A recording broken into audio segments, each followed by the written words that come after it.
Seja muito bem-vindo e bem-vinda a mais uma edição aqui do Francamente Cripto, essa edição que tá crocante por fora e macia por dentro, porque a gente vai falar de custódia cripto e trouxe uma convidada muito especial para você, para falar para você sobre esse assunto.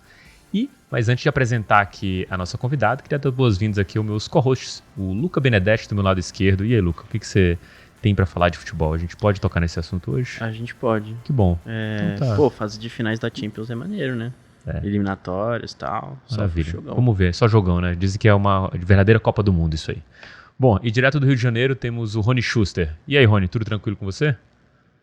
Fala, galera, tudo tranquilo sim. Falei, hoje eu posso falar de futebol, finalmente, aí, Fluminense ganhando. Boa. E tirando isso, tudo bem. É raro esse evento aí, né? Mas bom. Bom, agora realmente vamos... Realmente é, você tem razão sim. Mas vamos agora ao assunto do nosso episódio de hoje. E para bater esse papo com a gente convidou a Juliana Valencamp, que é diretora de vendas Latam da BitGo. Muito bem-vindo, Juliana. E já me conta aqui para mim e para nossa audiência, como que você veio parar no mundo cripto? Gente, primeiro, muito obrigada pelo convite. Obrigada aí compartilhar a mesa com o André, com o Luca, com o Rony, né? É um prazer estar aqui. A minha história, na verdade, ela começou há 6 anos atrás, um pouquinho mais, na verdade, 6 anos e meio, né? Então tem uma trajetória aí que não é tão curta, mas também não é tão longa como eu gostaria, né? Porque quem está nesse mercado há muito tempo sempre queria ter comprado Bitcoin lá em 2010. Então, basicamente, trabalhava com operação financeira. Tinha algum relacionamento com mesa de câmbio. E, na época, eu lembro que um amigo meu me comentou que tinha uma empresa para me apresentar que estava tendo muita dificuldade para fechar câmbio, porque ele queria comprar Bitcoin offshore. Eu falei, gente, o que é Bitcoin, né? Mas, como boa comercial, eu falei, vamos conversar, quero entender como é que é o business e vamos ajudar se for possível, né? Passei um tempo me debruçando, tive uma reunião introdutória com eles. Quando eu saí da reunião, eu falei, não entendi nada. O quadro completamente rabiscado, explicando sobre o que era blockchain, o que era Bitcoin. Fiquei muito intrigada, porque o começo da minha carreira, há 13 anos atrás, foi com trading. Então, eu fazia muita operação de commodities, por exemplo, de importação e exportação para a África e para a Ásia, né? E eu lembro que, naquela época, tinha muito problema com pagamento internacional. Então, quando ele me explicou todo aquele modelo, eu falei, não entendi nada, preciso estudar, né? Sou muito curiosa. Mas isso resolve o problema de pagamento internacional. Pelo que eu peguei aqui, eu acho que isso aí seria uma solução. Voltei para casa, comecei o white paper do Bitcoin, comecei no 101, né? Fui no básico. E comecei a estudar cada vez mais o mercado. Um tempo depois eu comecei a passar algumas operações de câmbio com bancos, né? Então foi tudo formal, compliance certinho, tudo redondinho. 6 meses depois, essa empresa me convidou para fazer parte do time deles como Head de Business Development. Né? Então, uma startup na época, é a Transfero, né, que foi a minha primeira porta de entrada para o mundo cripto. Foi uma baita escola para mim, aprendi um monte, me desenvolvi bastante, conheci muita gente, tive a oportunidade de ir para umas conferências muito fora da caixa, né? Teve uma que eu fui que era um cruzeiro entre Ibiza, Madrid e Mônaco, com Roger Ver, Bob Lee, Charlie Lee, ou John McAfee também. Então, imagina, em 2017, 2018, você ter a oportunidade de sentar com essas pessoas e conversar sobre o mercado. E, desde então, a minha certeza era, não quero voltar para o mercado tradicional.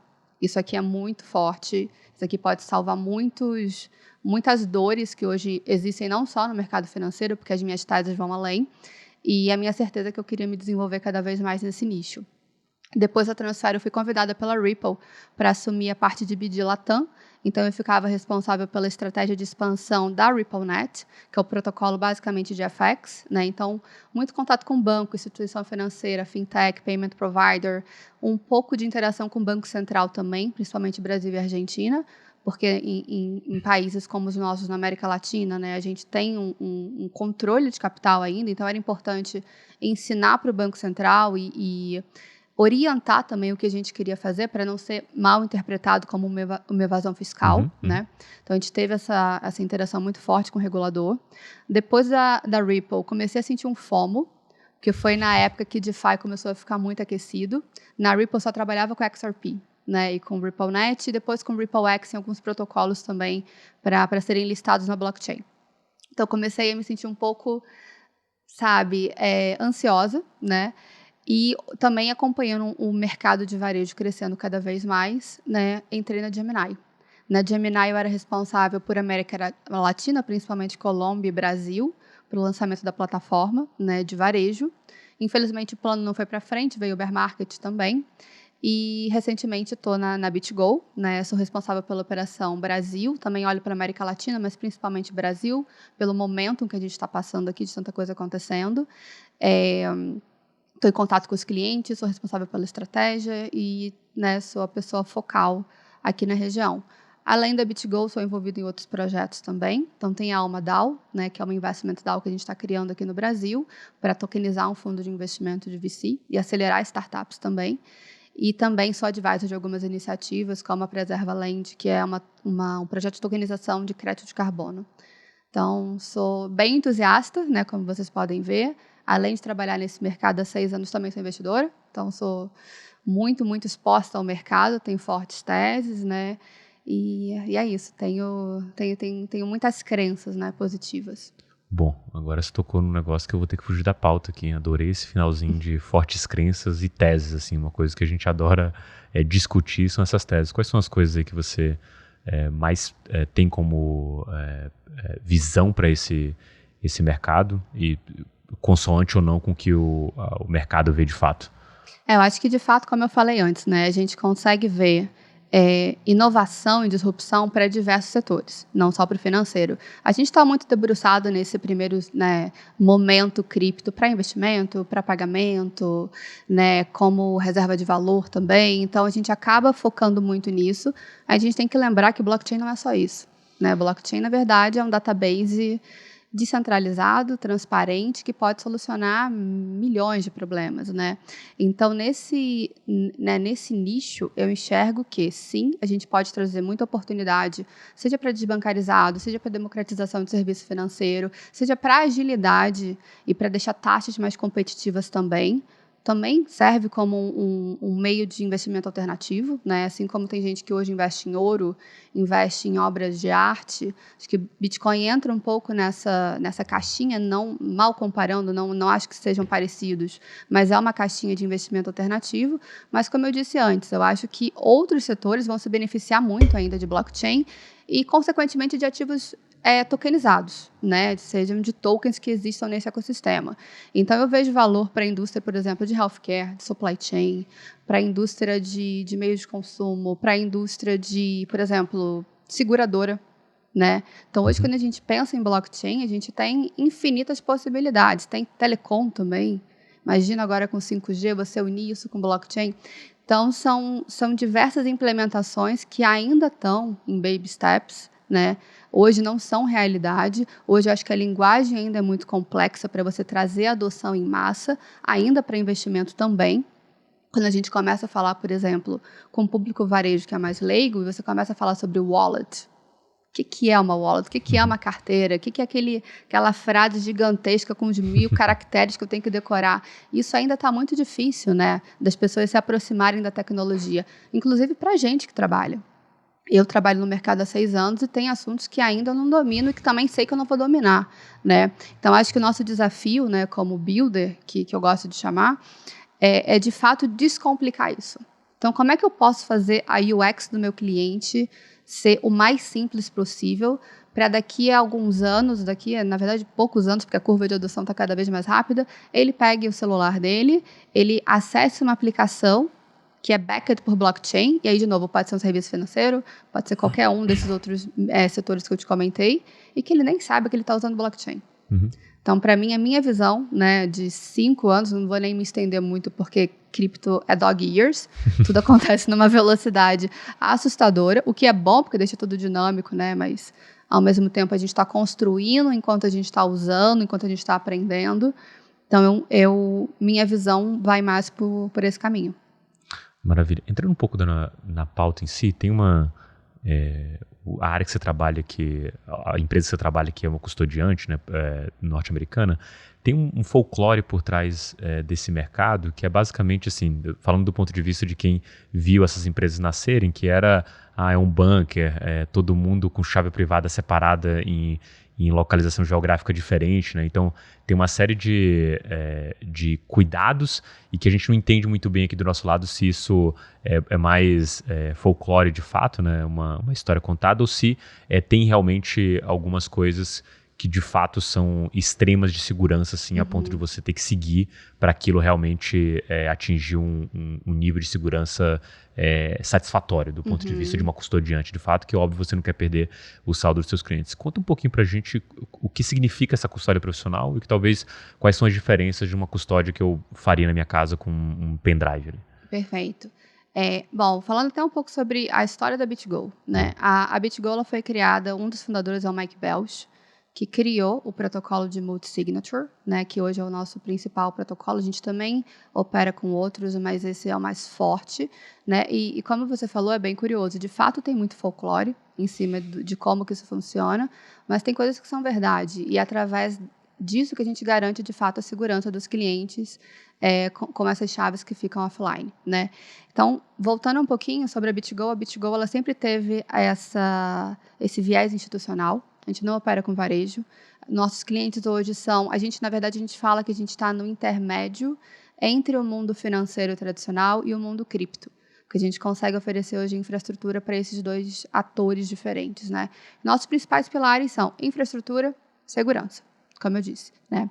Então, como é que funciona a nossa multisig, né? Wallet, que no final do dia é a cold wallet, que fica offline. Né? Hoje a gente tem alguns tipos de wallets diferentes, acho que o mercado oferece e a gente também oferece esses tipos.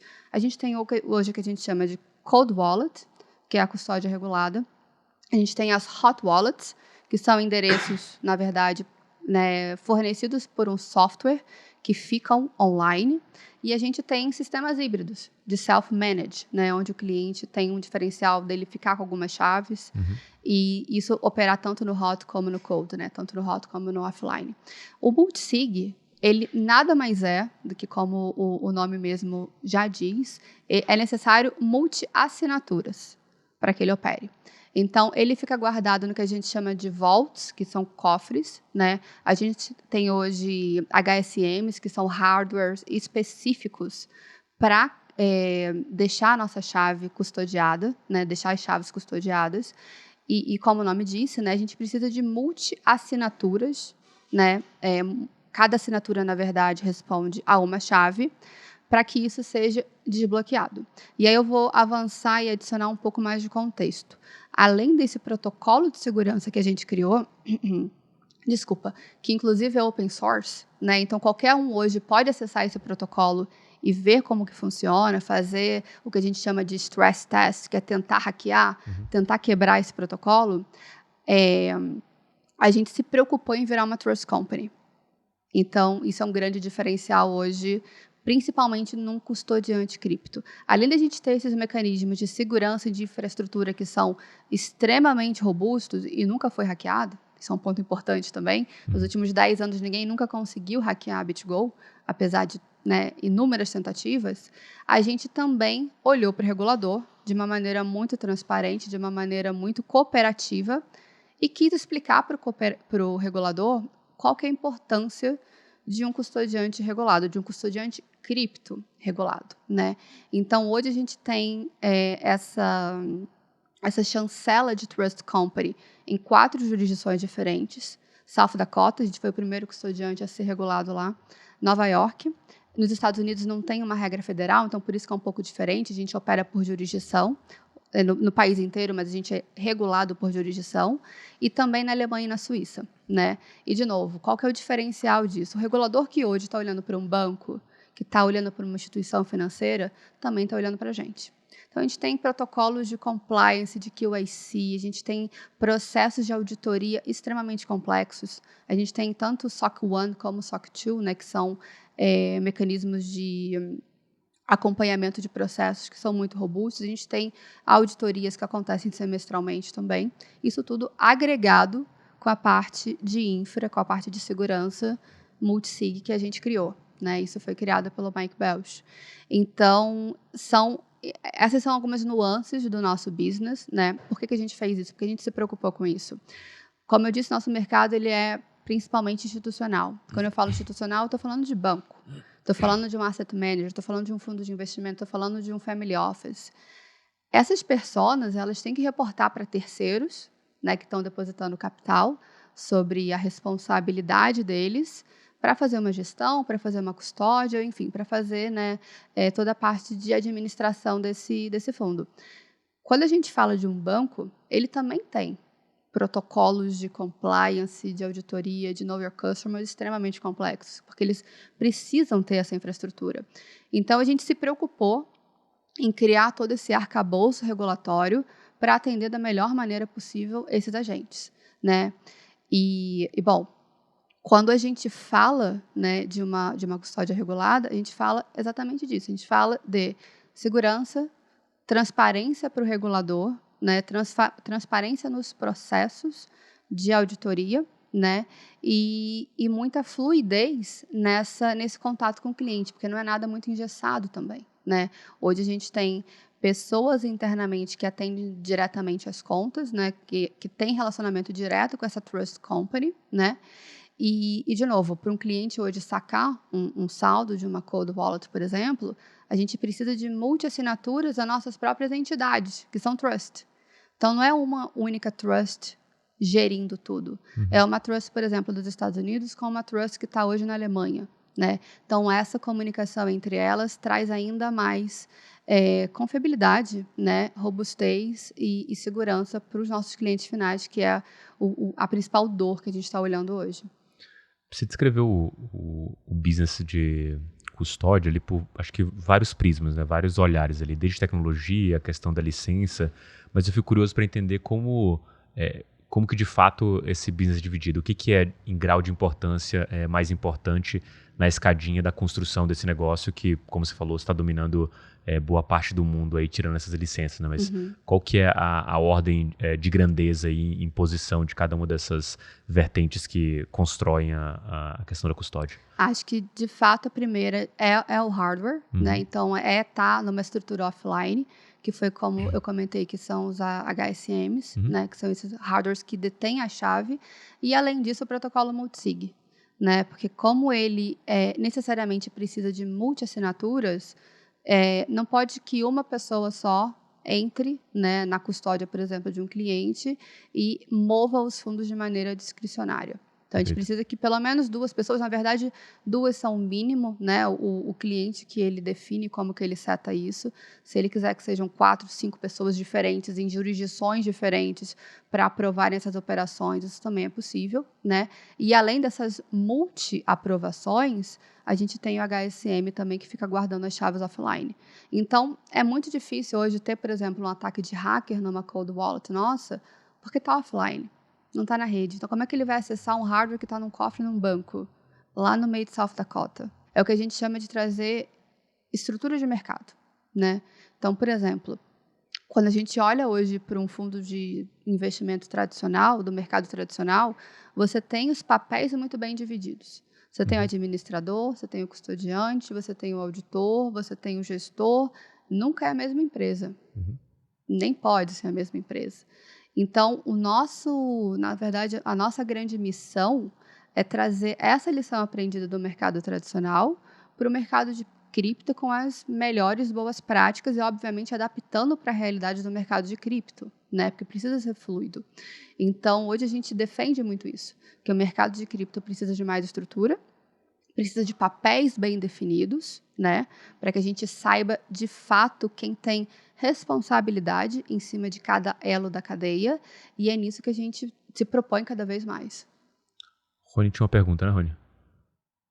Oi, tenho sim. Eu tenho uma pergunta que acho que vai ajudar muito nossos ouvintes também, né, que participam de DAOs. Eu participo de uma e uma dos grandes problemas, né, medos que a gente tem, são justamente a questão da custódia, né, dos fundos da própria DAO. Tanto por questão de hack, até mesmo por questão de UX também. Aí eu queria te perguntar, para empresas menores, né, ou até mesmo DAOs, que têm uma estrutura muito mais enxuta, a partir de que tamanho ou que valor vale a pena, por exemplo, a gente começar a fazer uma custódia institucional, ligar para a EquitiGo, ver como é que é o serviço, e o que fazer enquanto não se atinge esse tamanho mínimo, né? Quais são as boas práticas que você pode fazer, pelo menos até chegar nesse patamar mínimo aí?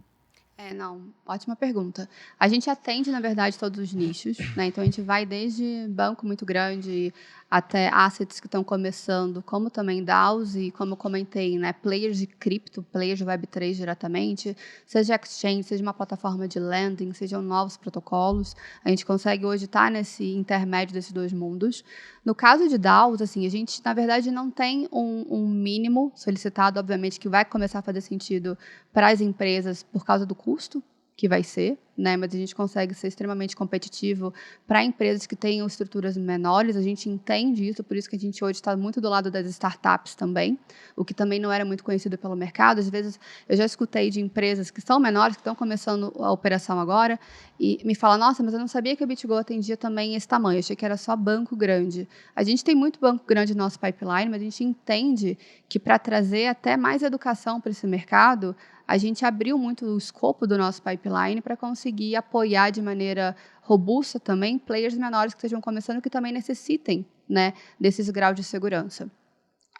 Mas, né, respondendo a segunda parte da sua pergunta, hoje, para quem não consegue fazer uma cold storage regulada, né, nesse ambiente que eu estou te comentando, na verdade, o mais indicado é fazer a própria custódia. Então, é de fato confiar, né, num ledger, por exemplo, num hardware, né, offline, para fazer essa separação dos fundos.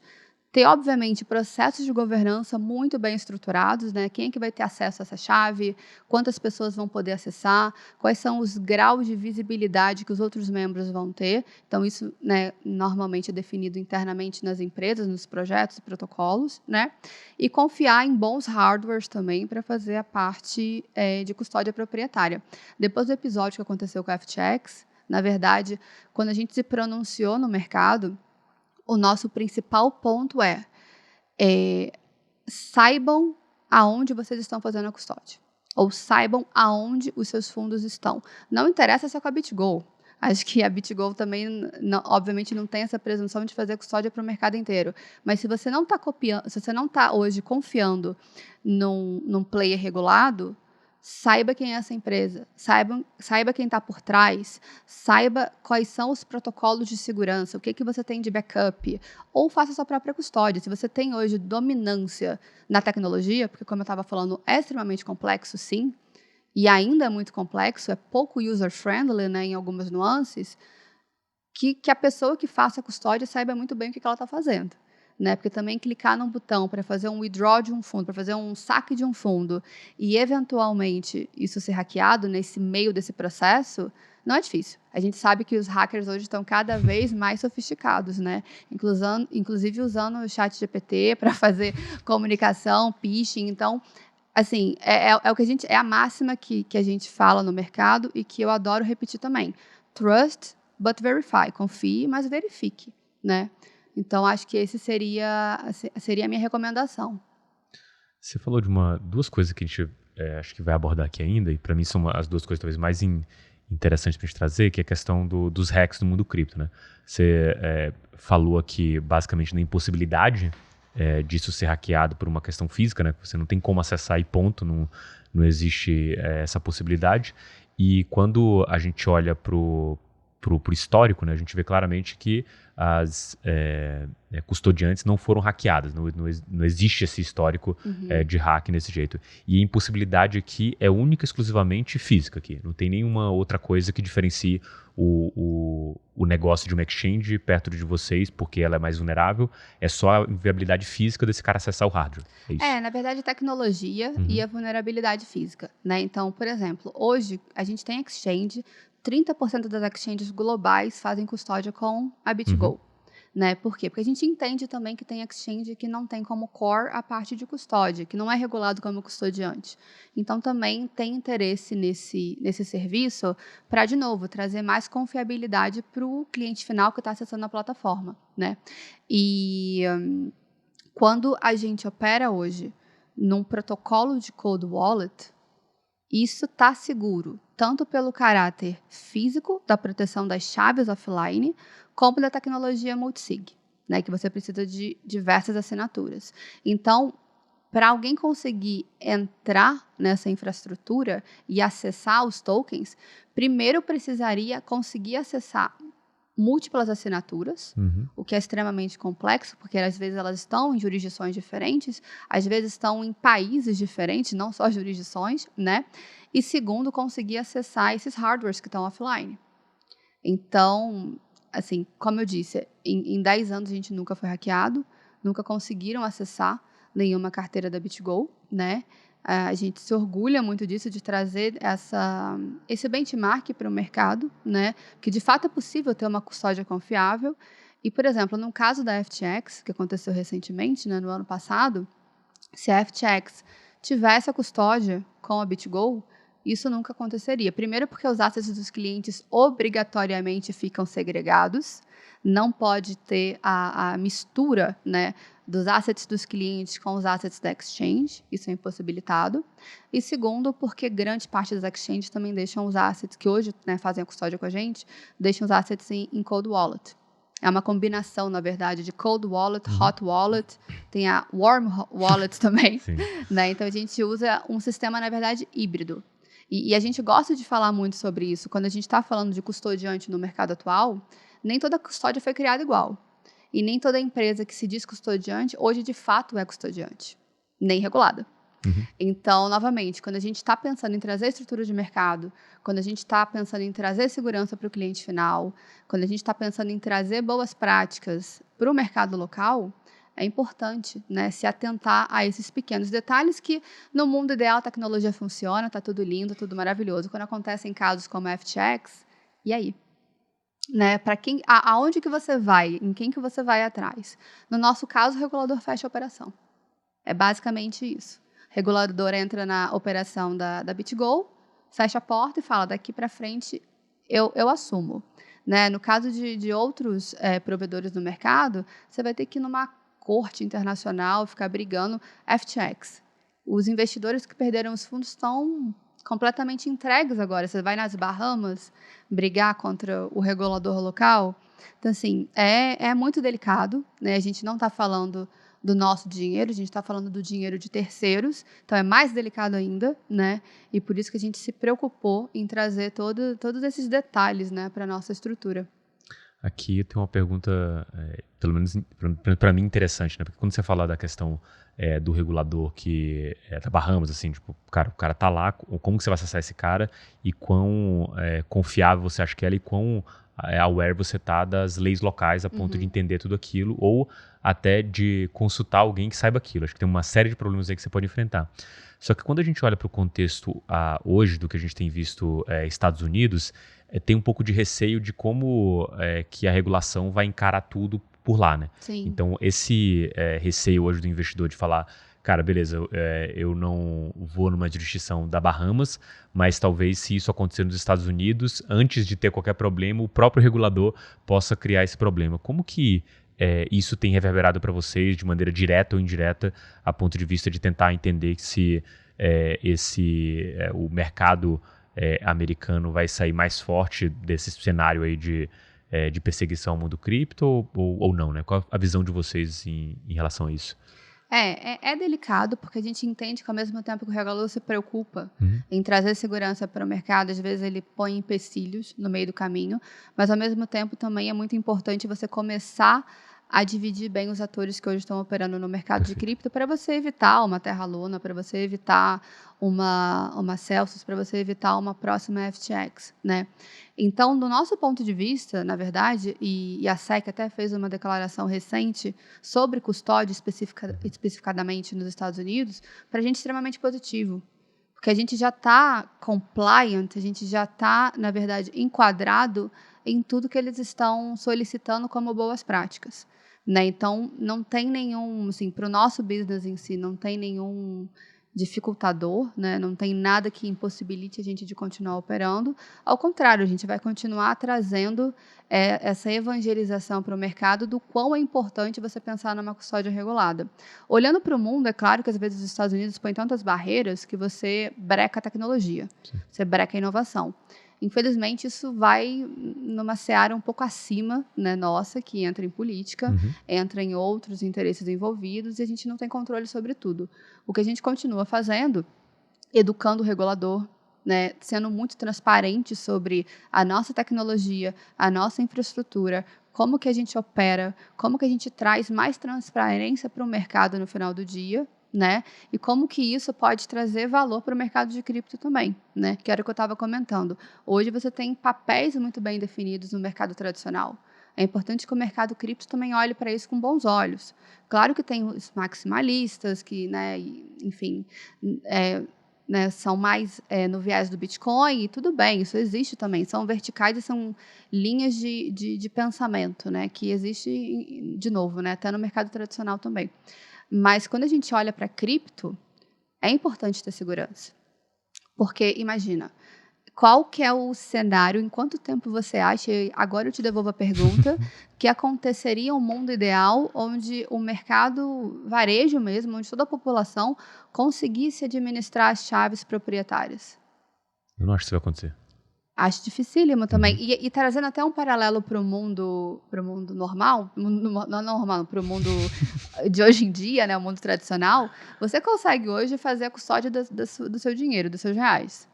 Você deixa com você ou você deixa no banco? Banco. Por quê? Você pode deixar embaixo do seu colchão, você pode deixar dentro do seu armário.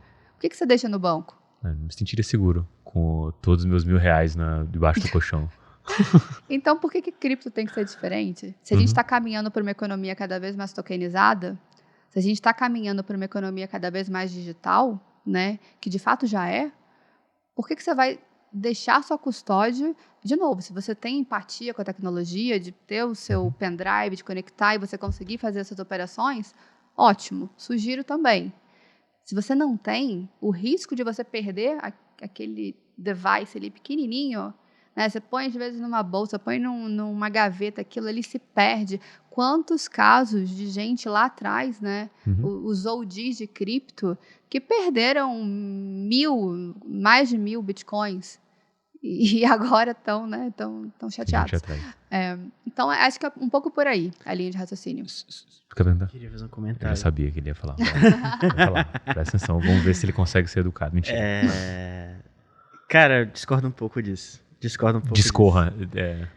Eu acho que, do jeito que as coisas são hoje, com certeza, acho que você fazer sua própria custódia não é para todo mundo, tanto é que a gente não tem a adoção que a gente gostaria de ter no mercado cripto.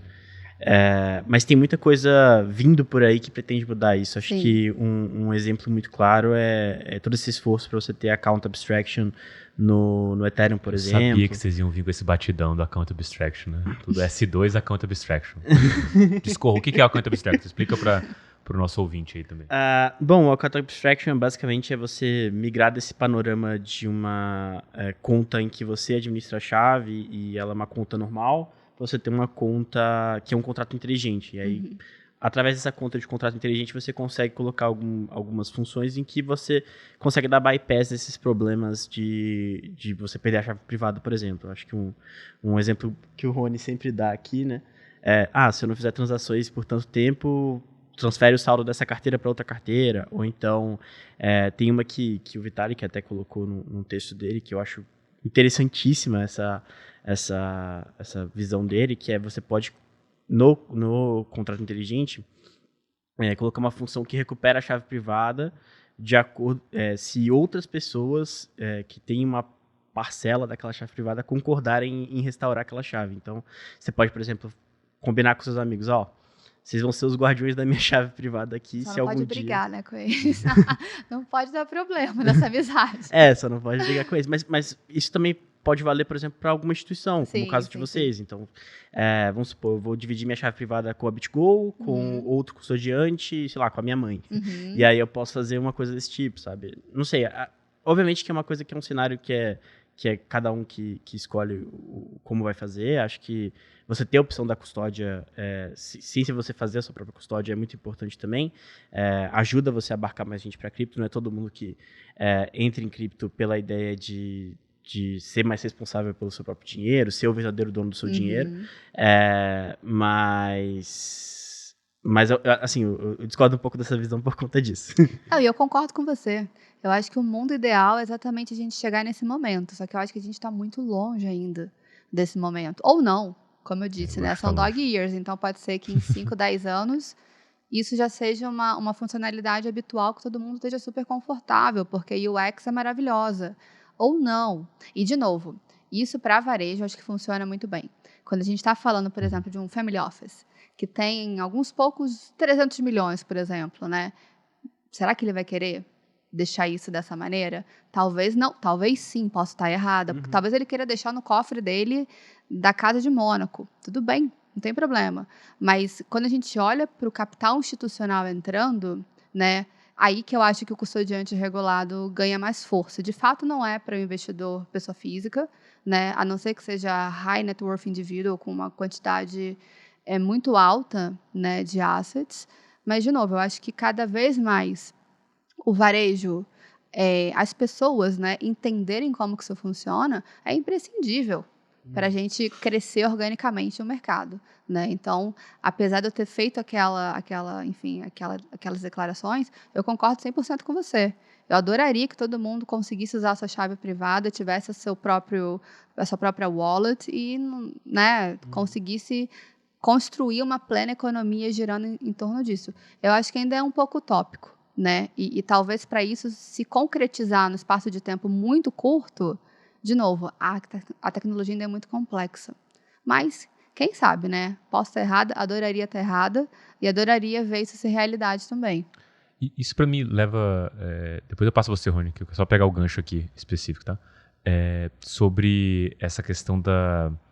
assim, quando eu olho custódia, eu penso em infra do mercado cripto, né? Tipo assim, é uma infra de fato. Quando você está falando do family office, de bancão, total sentido, esse cara vai delegar, porque ele tem uma segurança maior, uma segurança jurídica, uma série de outras coisas. Acho que caminho por aí. Quando a gente olha pro cara que está fazendo a custódia por conta própria, ou ele tem essa opção, ou uma opção em que ele vai deixar dentro de uma exchange, que talvez não seja regulada, talvez não assuma nem o caráter de custodiante e, eventualmente, se esse cara vier falir, aquilo vai junto na massa falida porque não tem uma segregação. Sim. Ponto.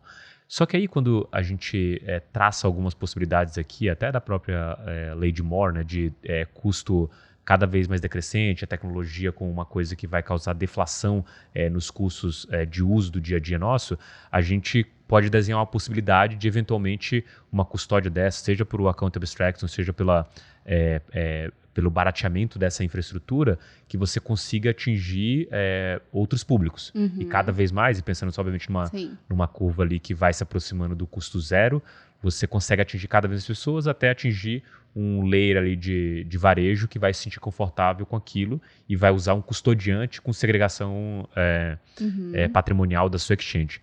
Mas aí, isso é óbvio, né? É um desenho. O outro óbvio é você começar a exigir que as corretoras façam isso, e já existe no mercado tradicional, você tem um deparo para isso para seguir. Eu queria entender qual que é a sua visão sobre esse caráter específico, né, da evolução dessa custódia para o varejo. Isso vai acontecer? Isso não é papel do custodiante de fato? Ou existe uma possibilidade aí desse varejo acessar uma custódia dessa de fato que vai trazer segurança para ele e, na minha visão, até mais do que eles fizessem por conta própria? Esse até é um modelo super interessante. Na verdade, até simples, né, de construir. Porque, por exemplo, hoje um parceiro nosso, hoje um cliente da BitGo, que tem uma conta que se beneficie dessa custódia cold, né, dessa custódia offline, ele oferece isso para varejo, se ele quiser. Ou ele oferece isso para o institucional. Então, a gente está falando de um business case interessante aqui. Pode ser que surja uma startup, surja novas linhas de negócio que pensem nisso, né? Olha, eu estou olhando para varejo hoje, eu entendo qual que é a dor da segurança hoje, qual que é a dor hoje que, por exemplo, deixar o meu asset diretamente numa exchange centralizada possa ter, e eu quero sanar isso. Ao mesmo tempo, a gente tem as empresas de ledger crescendo cada vez mais, né? Que são os hardwares físicos, né? Que pode ser um hardware, assim, não sei como um device mesmo, normal. Tem uma telinha, né? Não é um pendrive, mas é um pendrive. Exatamente. Que não sei se tem um nome específico para isso em português. Mas existem hoje empresas cada vez mais, né, desbravando essa linha. Isso é uma opção também, mas aí, de novo, tem que ter a segurança atrelada. Você tem que saber onde você está deixando o seu pendrive guardado. E tem hoje modelos de wallets que são online também, né? Que não são online, mas você consegue deixar, seja no seu celular, seja no seu laptop, e você transferir os fundos para lá para deixar a custódia também segregada. Então, obviamente que uma custódia regulada para varejo novos negócios precisam surgir pensando nesse nicho. Eu acho que antes de FTX isso não era... Não sei se não era uma dor, mas eu acho que não era uma preocupação tão latente. Porque o caso anterior, obviamente teve Terra Luna, mas foi um pouco diferente, foi Mt. Gox, talvez, onde as pessoas perderam os... Óbvio que tiveram outras exchanges quebrando no meio do caminho, mas essas são as duas bem emblemáticas. Emblemáticas, com certeza. E o fato curioso é que a BitGo, ela hoje é a trustee, né, responsável pela custódia dos 2 cases, da Mt. Gox. Então, até hoje, a gente recebe e-mails de pessoas pedindo os fundos de volta. Então, a gente que faz essa custódia. E da FTX US também. O novo CEO, ele selecionou a gente como custodiante. Então, a gente detém esses assets para os clientes no final do dia. Então, acho que um cenário onde essa custódia regulada, com responsabilidade fiduciária, que foi um ponto que eu não falei antes, que é muito importante, que a gente tem hoje, obrigatoriedade de segregação de assets, né? Pode existir.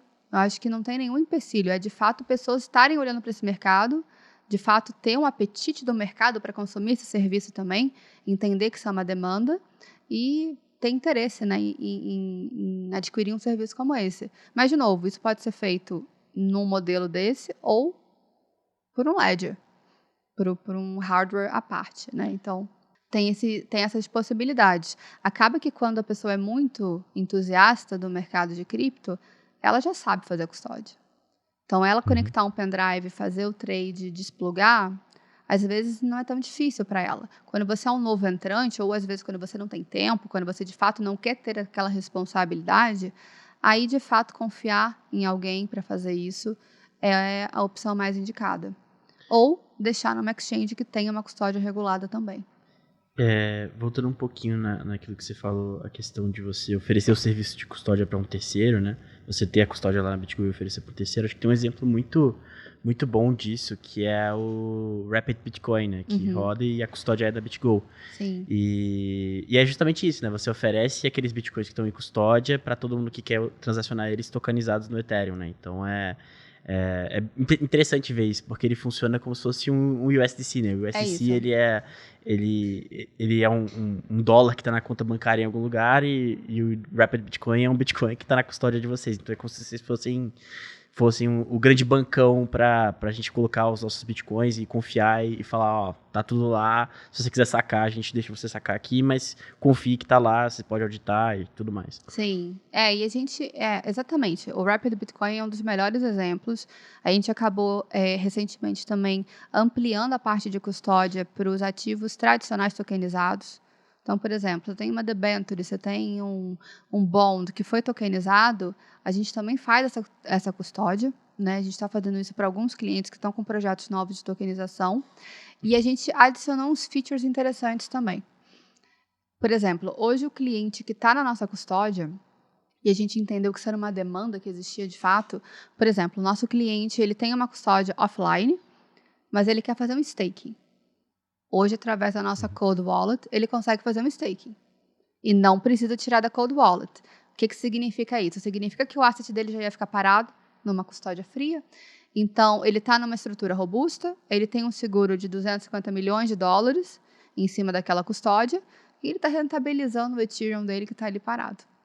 Então, assim, não é nada mal, né? Além disso, a gente também oferece acesso a DeFi. Então, ele consegue conectar hoje a MetaMask dele, não precisa sair da Cold Wallet que ele teria conosco e fazer esses protocolos de DeFi de uma maneira muito simples, né? A gente também está fazendo um anúncio, né, de um produto novo, que eu já consigo antecipar para vocês, que é super interessante, que vai por essa linha. De fato, para você fazer o saque de uma Cold Wallet, é demorado. Não é demorado, mas para o mercado de cripto é demorado, porque o mercado de cripto é 24/7, né? Então, pode demorar ali 24 horas, porque você precisa dessas multi-assinaturas, né?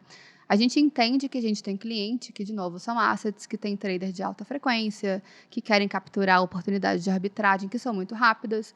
Então, a gente criou um mecanismo de comunicação entre APIs, né? Entre a API da nossa wallet, do cliente, na verdade, da BitGo, e a API de uma exchange parceira. Tem uma mensageria entre elas, então, abriu o dia, o meu cliente, vamos supor, tem $50 milhões ali na custódia da BitGo, ele quer tradear $10 milhões na exchange A, que é uma exchange parceira nossa, que está comunicada com a gente. A gente envia essa ordem, ele passa o dia inteiro tradeando, $10 milhões, o asset nunca vai sair da cold wallet dele, ele se beneficia da densidade do order book da exchange. A gente hoje não é especialista em liquidez, nunca vamos ser, não é o nosso negócio. Ao contrário, a gente tem parcerias com exchanges, market makers, OTCs, para gerar essa liquidez para a gente, né?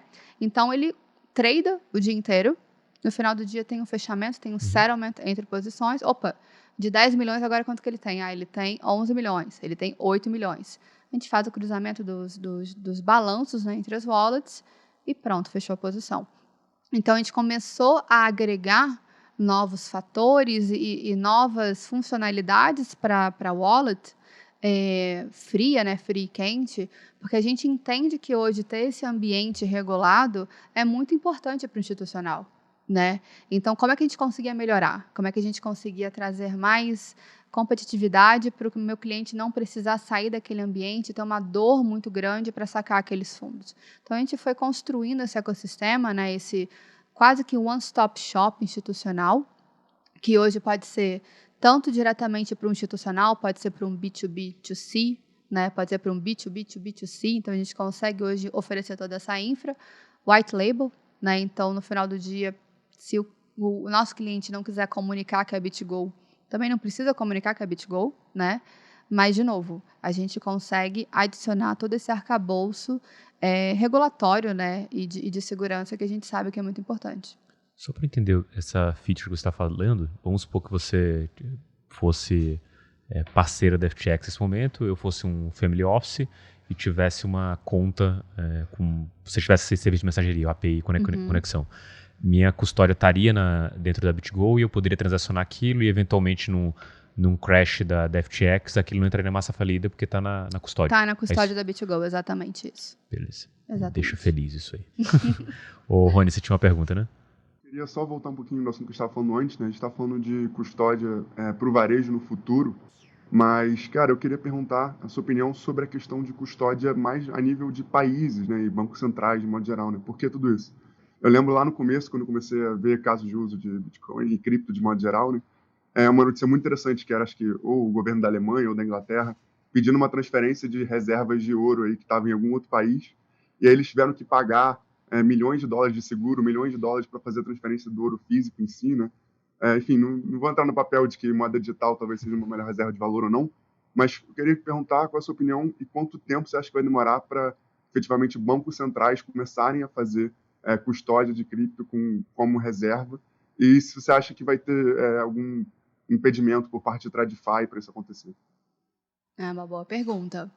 Bom, eu acho que nesse ponto de Banco Central, hoje o assunto em voga é CBDC, né?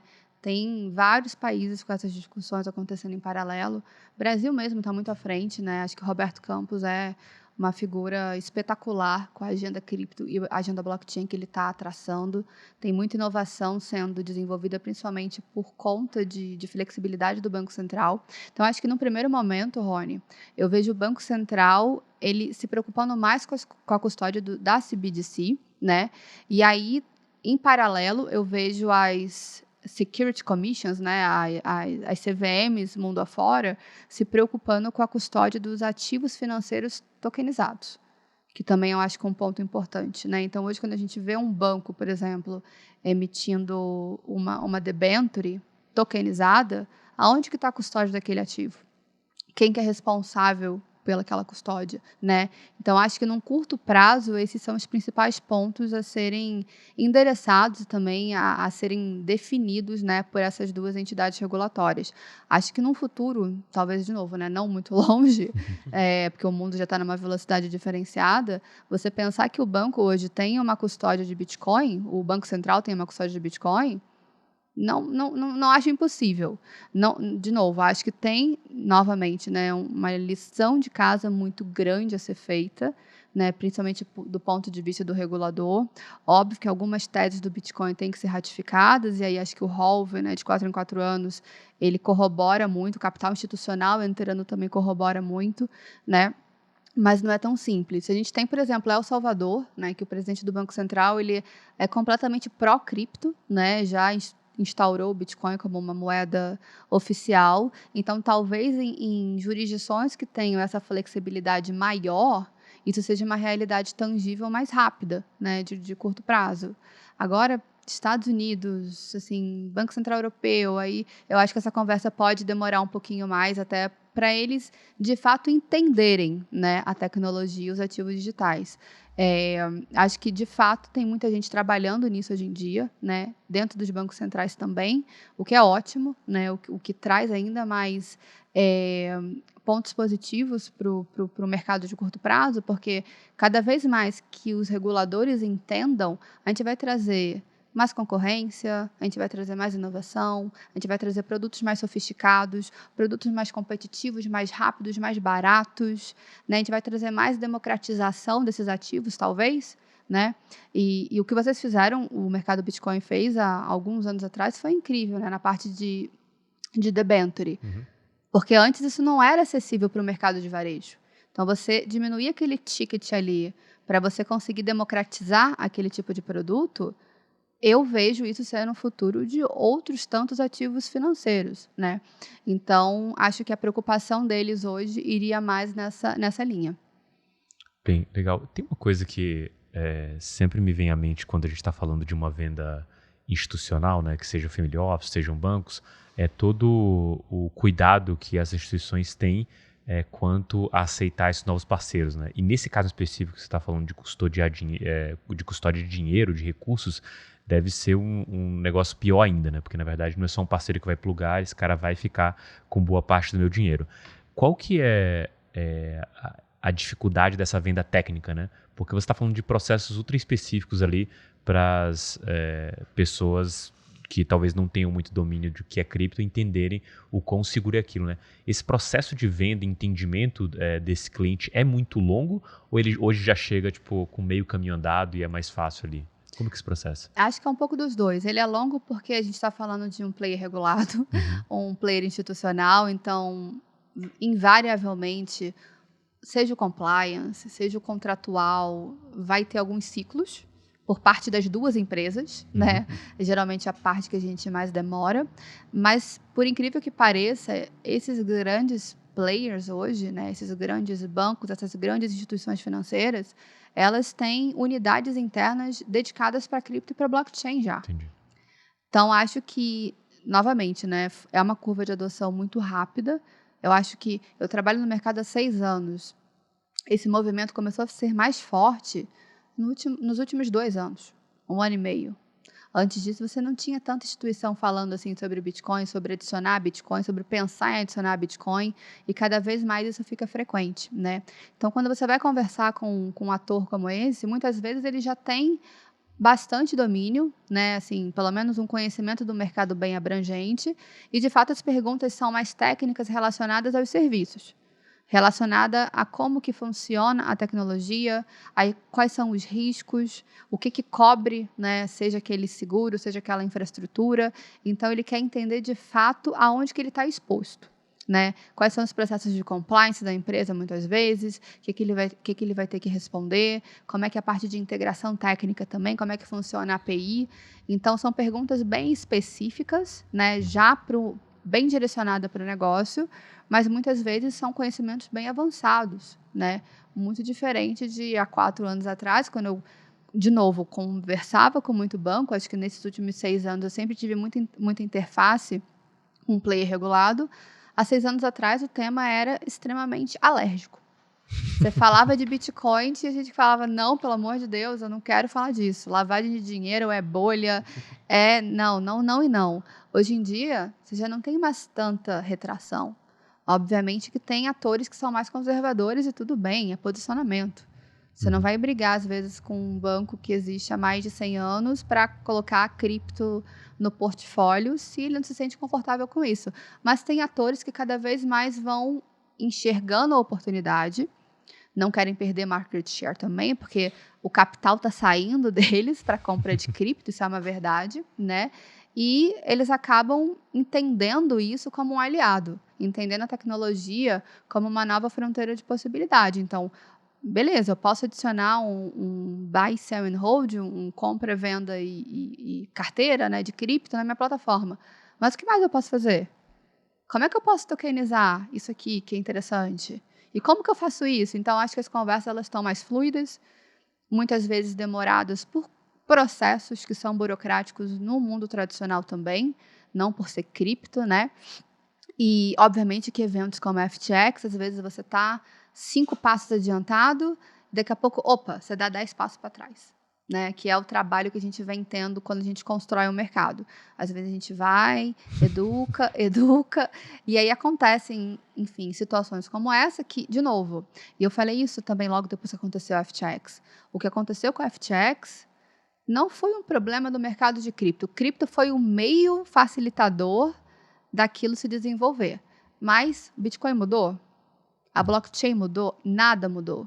Foi fraude. Foi problema de governança, como também teve o caso do Madoff nos Estados Unidos, que era uma pessoa super respeitada. Então, acho que ainda tem muita confusão, porque é um mercado muito novo.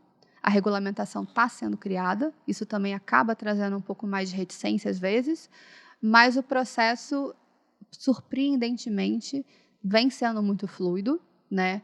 Demorado porque é burocrático, mas vem acontecendo e com um grau de informação, de novo, surpreendente.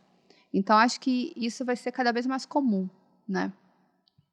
Bom, maravilha. Pessoal, a gente está chegando aqui já no final do nosso episódio. Como sempre, vocês estão acostumados aí à nossa mineração da semana. E também já vou passar aqui a palavra para a Juliana para falar qual é a recomendação dela nessa semana para vocês aí. Juliana, com a palavra você, o que você recomenda para nossa audiência? Gente, eu confesso que para cripto eu gosto muito de podcast. Pô. Né? E newsletter também, principalmente do pessoal lá de fora. Tem duas, e acho que eu vou indicar as duas, que uma é bem técnica, mais aprofundada às vezes, que é a Pomp Letter, né, que é do Anthony Pompliano, que adoro, acompanho ele há muito tempo.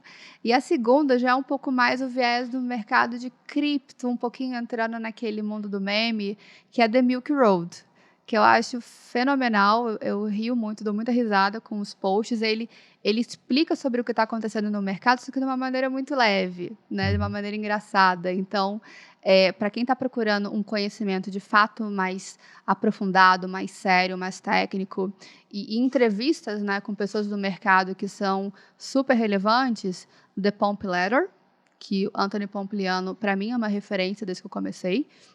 E para quem está querendo acompanhar, talvez de uma maneira um pouco mais leve, e também rir um pouquinho sobre, né, os casos que vêm acontecendo, porque eles adicionam vários memes no meio da newsletter, é The Milk Road. Essa Milk Road não conhecia, você conhecia? Também não. Vocês não vão se arrepender. Eu imagino, e eu não ganho por isso, gente. O online pitch que me convenceu, meme e cripto de uma maneira leve, tô convencido que eu vou atrás dessa newsletter. Bom, obrigado, Juliana, pelo papo hoje. Obrigado você que acompanhou aqui a gente até esse momento. Obrigado, Luca. Obrigado, Rony. A gente vai encerrando aqui o nosso episódio do Francamente Cripto e a gente se vê na próxima semana. Um forte abraço e até lá.